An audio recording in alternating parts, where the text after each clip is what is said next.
D'abord, c'est pour participer à l'œuvre de modernisation de l'administration. Comme vous le savez, l'administration du commerce a connu beaucoup de changements depuis notre indépendance, avec un contexte économique mondial qui a changé.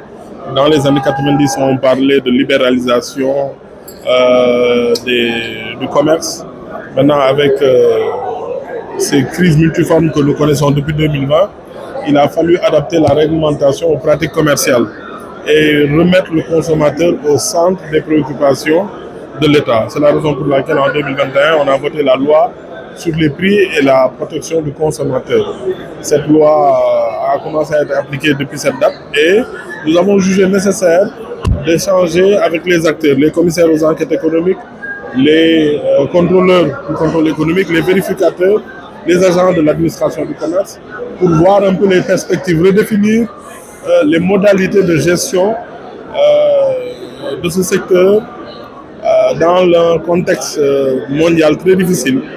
Vous voyez l'inflation depuis quelques années, l'impact sur le pouvoir d'achat des populations, mais aussi des pratiques commerciales assez particulières, la sécurité des consommateurs. Donc tous ces sujets devaient être débattus et je pense que c'est l'occasion, nous devons le faire régulièrement, de se remettre en question, de remettre en question nos activités, de poser sur la table un débat. Par exemple, sur les indicateurs de performance, est-ce qu'une administration, parce qu'elle décerne beaucoup d'amendes, est performante et efficace?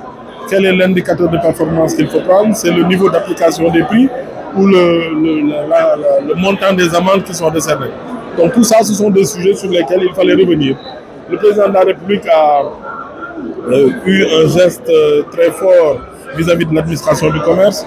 Cette année, en 2023, il a à la fois mis à disposition plus de 100 véhicules. C'est la première fois dans l'histoire du Sénégal que l'administration du commerce reçoit autant de moyens, mais aussi un budget de formation, un budget de rénovation et de construction des services déconcentrés de l'État. Donc des moyens pour plus de motivation, mais aussi plus d'efficacité au bonheur des citoyens, des consommateurs, mais aussi des commerçants, des PME, des entreprises.